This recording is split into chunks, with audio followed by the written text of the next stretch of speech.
Alors, lors des matchs, mon rôle c'est de prendre un peu de hauteur pour analyser les attitudes individuelles et collectives des joueurs, pour voir dans quel domaine ils sont au point, dans quel domaine ils doivent progresser, dans quel domaine ils n'ont pas encore totalement maîtrisé les choses, de manière ensuite à adapter les contenus d'entraînement dans la semaine pour répondre aux objectifs visés. Alors, le fait de se détacher du match, ça permet de ne pas être pris par les émotions inhérentes au jeu et de pouvoir avoir une analyse beaucoup plus objective du jeu que les enfants développent. Le bilan est plutôt positif sur plusieurs aspects. C'est qu'on décline le projet qu'on a élaboré il y a maintenant 2 ans.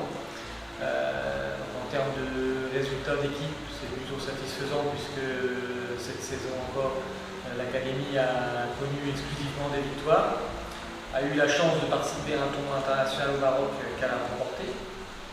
Et ce qui est bien plus important que les performances d'équipe, c'est la progression individuelle des jeunes garçons qui est également très favorable et qui laisse à penser que leur niveau sera bon dans quelques années. C'est aussi positif parce que l'ensemble de notre personnel a été formé, que ce soit auprès des instances fédérales ou dans les autres corps de métier de l'académie. On a un personnel qui est de plus en plus formé et qui peut de mieux en mieux exprimer ses compétences. Donc par rapport à tous les points de vue, le bilan est bon. Et aussi un nouveau challenge pour l'académie, c'est-à-dire qu'avant, entre guillemets, on pouvait dire qu'il faut former des joueurs pour devenir champion de Guinée. Maintenant, il faut former des joueurs pour avoir des résultats en compétition africaine. Donc le curseur est plus élevé. Donc c'est très bien. On avait déjà cette exigence-là, mais maintenant elle est concrète de par du fait que la FIA va participer à la compétition africaine.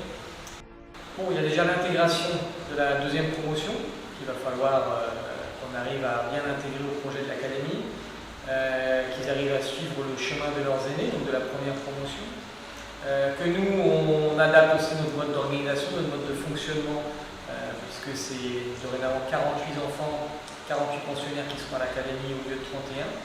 Donc c'est une organisation qui va devoir s'adapter. J'ai une grande confiance en tout cas au personnel présent à l'académie pour que ça se passe dans les bonnes conditions et qu'on arrive à recréer l'exigence et la qualité qu'il y a sur la 1re promotion, qu'on arrive à décliner sur une 2e promotion dès la saison prochaine. Ensuite, il va falloir continuer à nourrir nos joueurs et nourrir nos joueurs en expérience internationale. Donc la saison prochaine, il faudra également qu'on sorte un petit peu de la Guinée pour se confronter à d'autres footballs et à continuer à faire en sorte que nos enfants progressent en se confrontant à de nouveaux adversaires. Donc voilà un petit peu les objectifs importants de la saison prochaine.